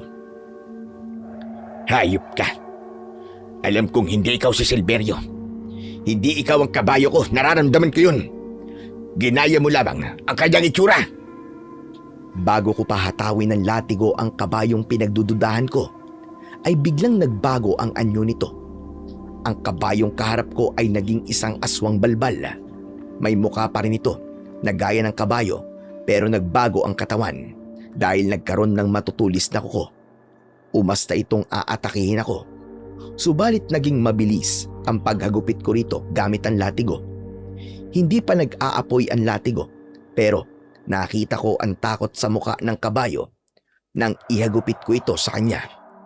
Talagang hindi ko siya tinigilan. Kaya naman, sa bawat hagupit ko ay lumulundag at dumadamba ito.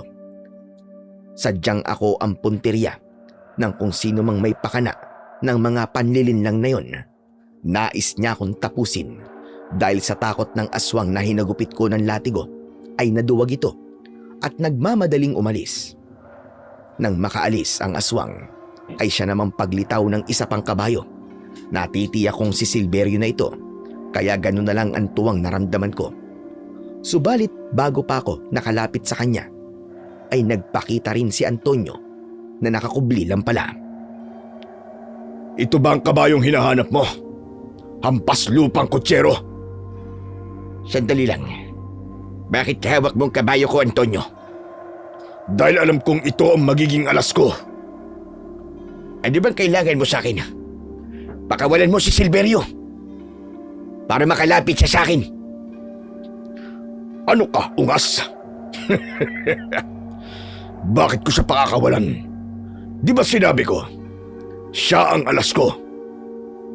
Sabihin mo nga, may kailangan ka ba sa akin, ha, Antonio? Oo. Kapalit ng alaga mo si Silverio, ibigay mo sa akin ang latigo mo. Nababaliw ka na ba? Ba't ko ibibigay sa iyo ang latigo ko? Kung ayaw mo, madali naman akong kausap eh. Pero sa isang utos ko lang, ay darating dito mga kauri kong aswang at pagtutulungan namin siyang pagpiestahan. Pagkatapos sabihin yun ni Antonio, ay biglang nagbago ang anyo nito at naging aswang. Anak ng putya! Isa kang aswang, Antonio! Ganun na nga, Damasco. At hindi lang basta aswang, kundi ako ang pinuno ng mga aswang sa lugar na ito at sa iba pang lugar na malapit dito. Kung ganun, ikaw nga yun. Ikaw ang gumagamit ng iba't ibang uri ng aswang para paslangin ako. Para lukuhin ako. Wala lang iba pa. Dahil yun ang dapat mangyari sa'yo, Damasco. Ang mamatay! Papatayin mo lang pala ako.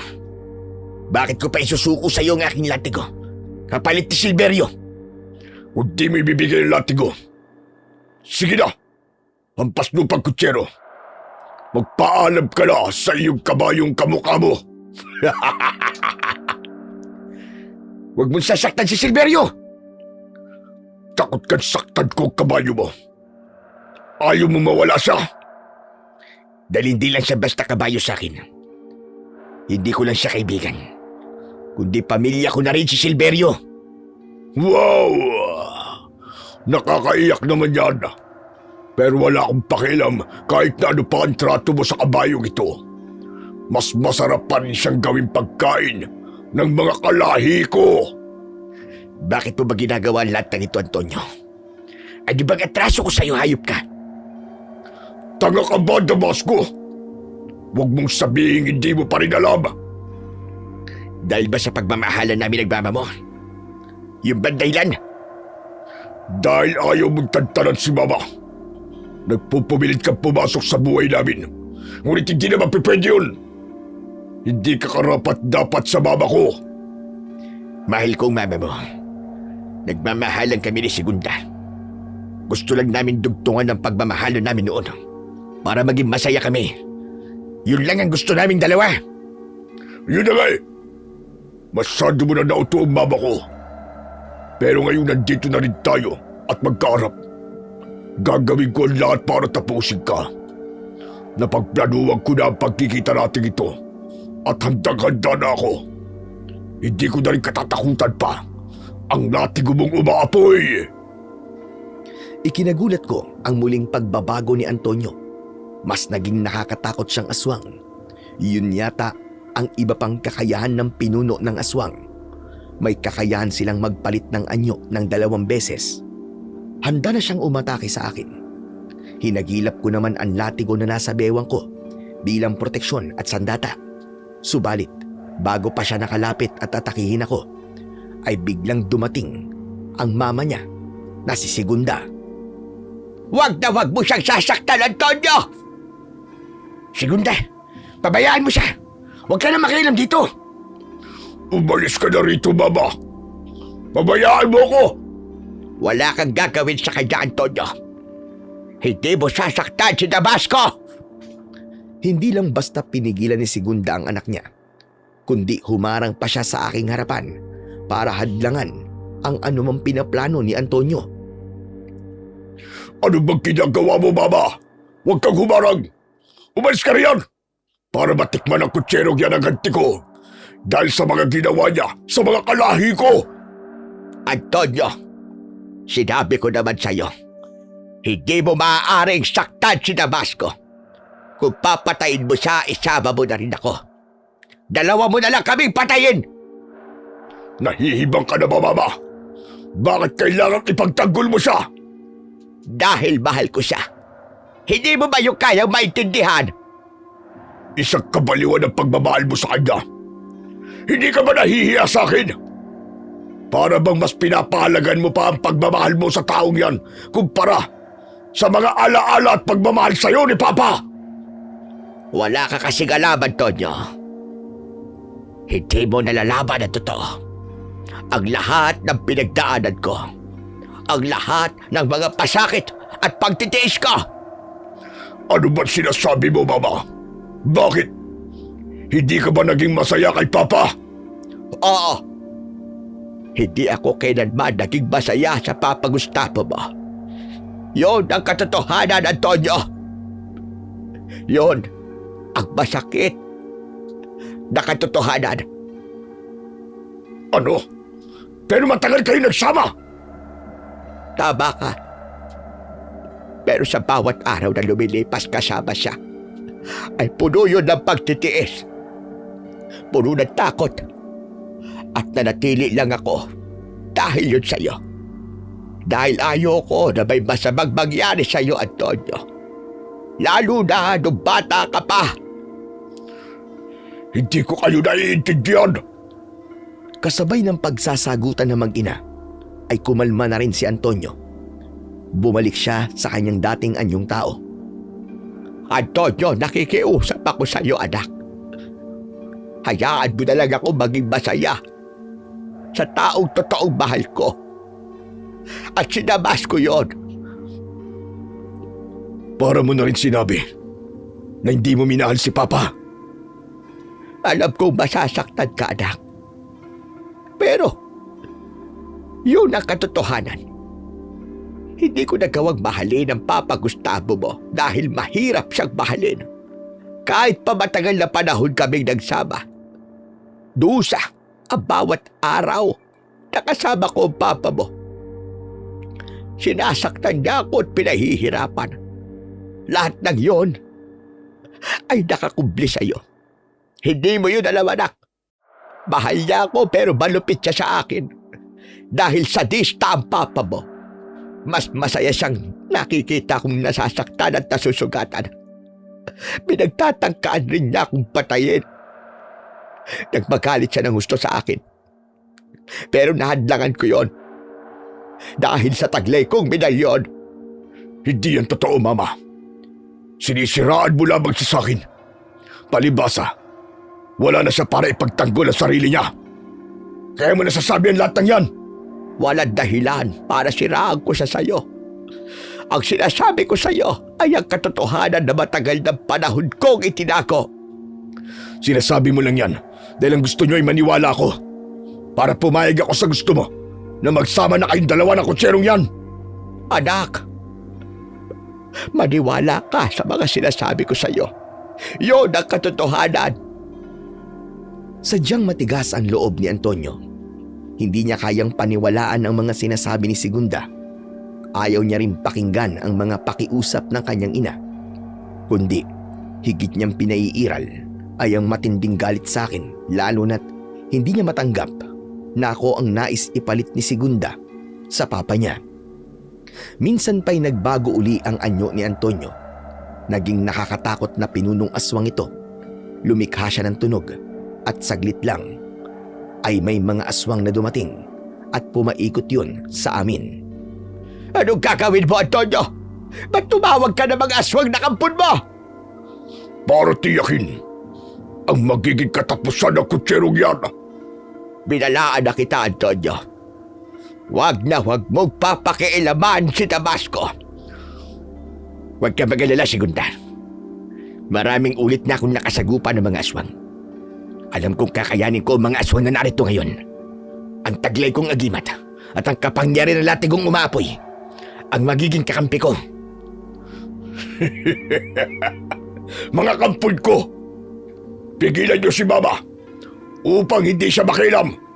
Ipapakita ko sa harap ni Mama kung papaano ko papatayin at ng mga pinamumunuan kong aswang ang lalaking yan.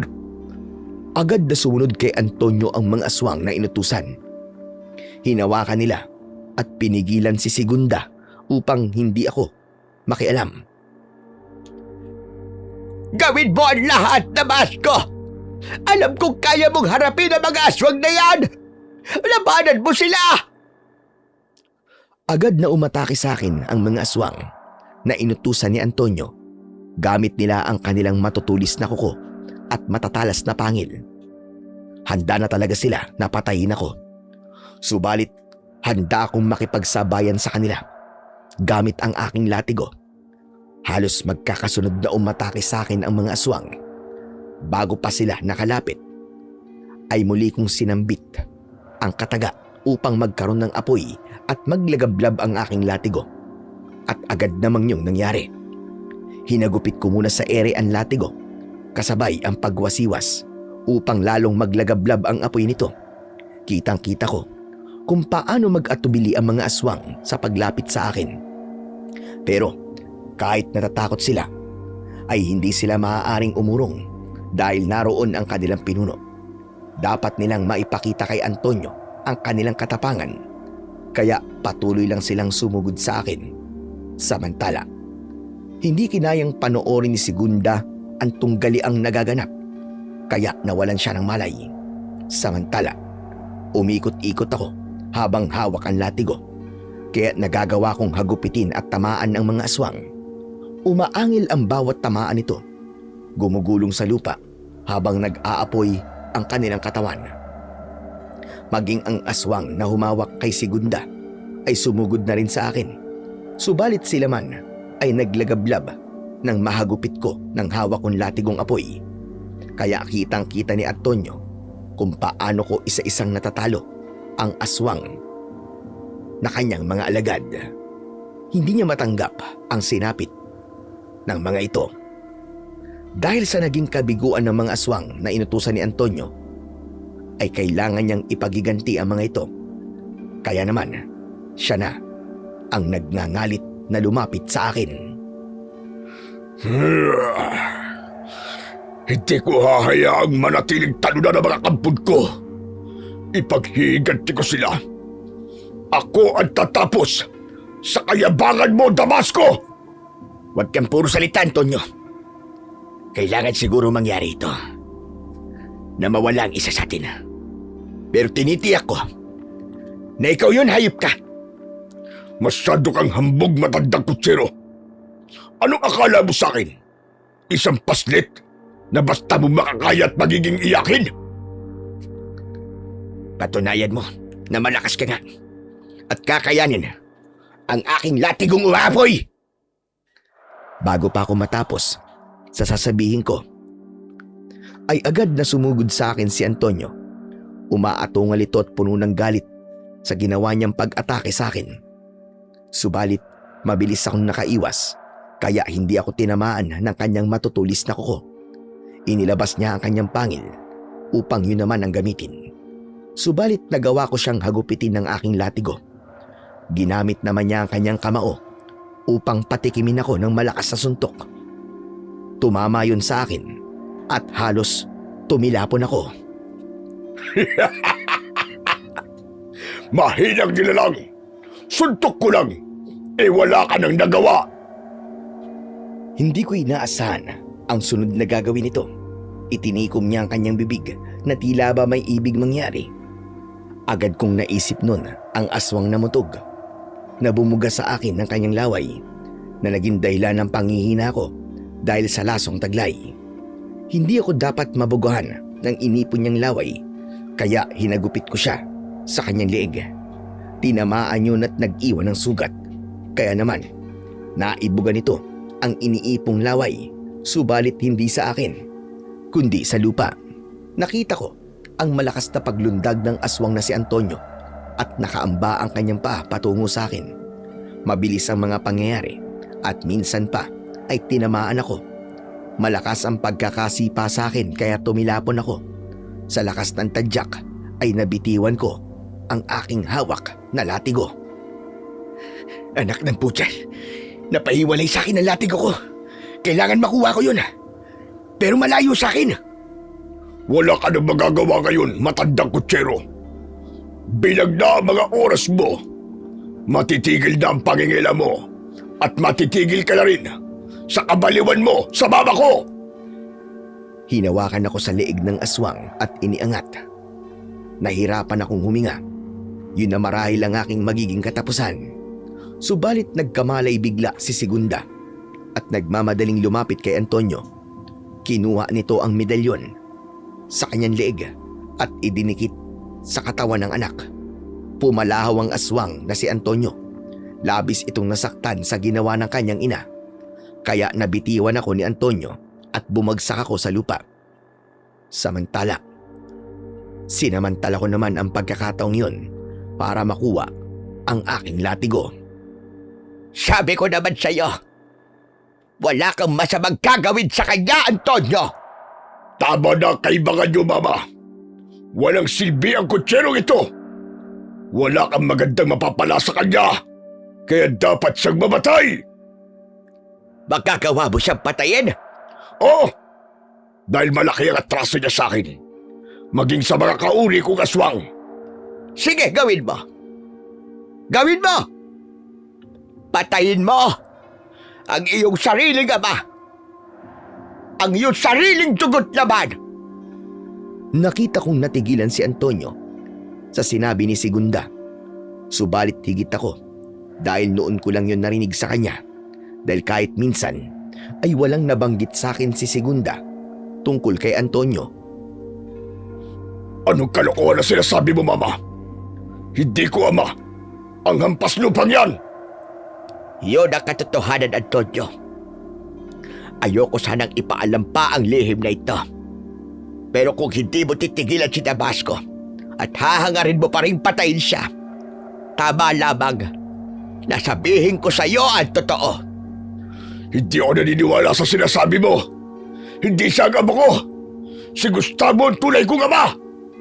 Si Gustavo lang ang kinikilala mong ama. At alam rin ni Gustavo ang totoo na hindi kanya tunay na anak. Pero, hindi niya ako tinuring na iba. Ipinadama niya sa akin ang pagiging ama. Oo, naging ama nga siya sa'yo. Tinanggap kaya na parang tunay na anak dahil wala siyang kakayahan para magkaroon ng anak. Baog si Gustavo. Kaya nang malaman niyang buntis ako, tinanggap niya yon. Isa pang dahilan kung bakit nagawa kanyang tanggapin ay upang meron siyang pagpasahan ng kanyang pagiging aswag para may ipagmalaki rin siya sa kanyang angkan at mga kaibigan. Pero ang katotohanan, Hindi siya tunay mong ama, Antonio. Kundi anak ka ni Damasco, ang taong nilalait mo at gusto mong patayin. Hindi. Hindi totoo yan. Niloloko mo lang ako. Ayaw mo pa rin akong tigilan, Mama. Para lang masunod ang gusto mo.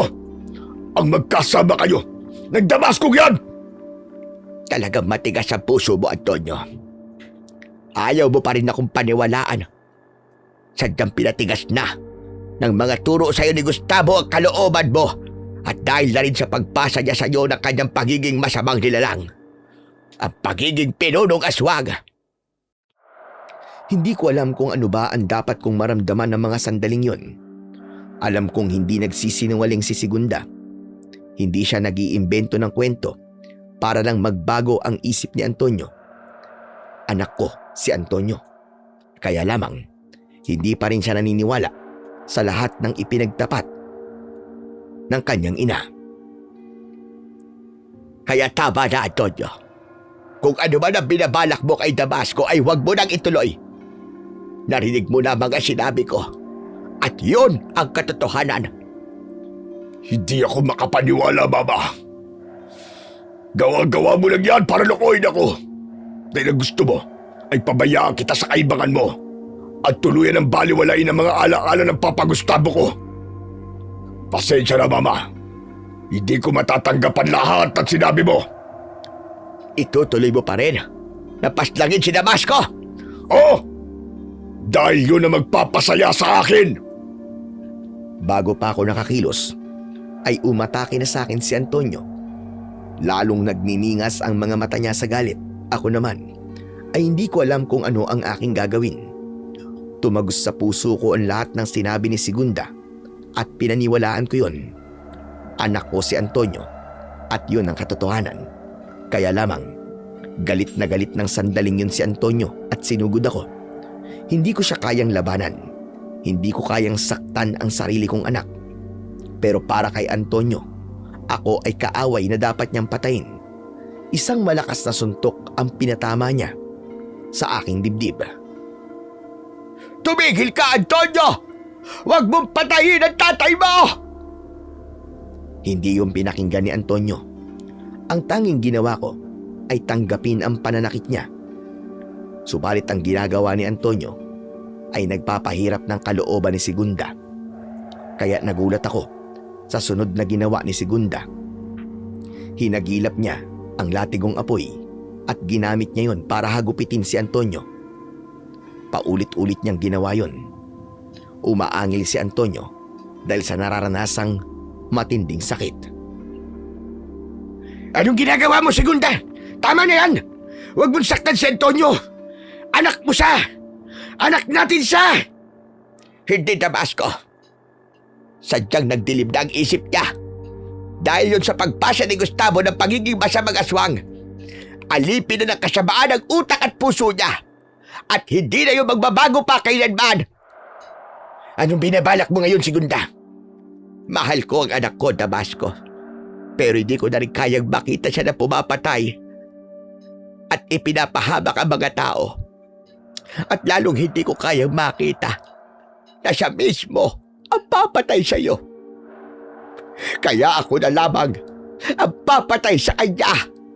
Segunda, baka naman may paraan pa. Wala na, Damasco. Ang pagkawala ni Antonio ang mapapatahimik sa ating lahat. Kaya kahit mahirap para sa akin, kailangang yun ang mangyari. Mabilis ang naging pagkilos ni Segunda habang gumugulong sa lupa si Antonio at iniinda ang sakit ng hagupit ng latigo. Binalikan ito ni Segunda at paulit-ulit niyang hinagupit ang anak. Namimilipit sa sakit si Antonio at unti-unti na ring umapoy ang katawan. Pero hindi ron nakontento si Segunda. Alam kong napakasakit din sa kanya ng kanyang ginagawa. Hinubad niya ang kanyang suot na medalyon at inihagis yun sa katawan ni Antonio. Dahil sa pagkakadikit ng medalyon sa katawan ni Antonio, ay lalong lumakas ang paglagablab ng apoy at tuluyan ng nilusaw ang katawan nito. Dahil sa pangyayaring yun, ay malakas na palahaw ng pag-iyak ang pinakawalan ni Segunda. Lubhang napakasakit sa kanya nun. na siya ang pumaslang sa sariling anak. Subalit mas inisip niya ang kapakanan at kaligtasan ng mga tao dahil sa ginawang pambibiktima ng mga aswang. Sa pagkawala ni Antonio, alam niyang yun na rin ang katapusan ng mga ito. Kaya isang pagsasakripisyo ang ginawa ni Segunda. Masakit man, pero para yun sa kapakanan ng mas nakararami. Patawarin mo ko, Damasco. Napakasakit din sa akin ng naging desisyon ko. Pero yun lang ang alam kong makakabuti para sa lahat. Wala kang maling ginawa, Segunda. At naiintindihan kita. Hindi ka man lang nagkaroon ng pagkakataon para makasama ang iyong anak. Pero sa kalagayan ni Antonio na sadyang nalaso ng isipan, alam kong hindi na rin mangyayari yun. Kung ano man ang kanyang naging kapalaran, yun ay nakatanda na. Kaya wala na tayong magagawa, kundi at tanggapin yun. Tama ka, Damasco. At hindi pa huli ang lahat. Isang mainit na yakap ang ipinadama ko kay Segunda para maibsan ang lahat ng sakit na nararamdaman. Naginantian naman niya ng yakap ng pag-ibig at kapanatagan. May mga desisyon tayo sa ating buhay na minsan ay masakit at mahirap tanggapin.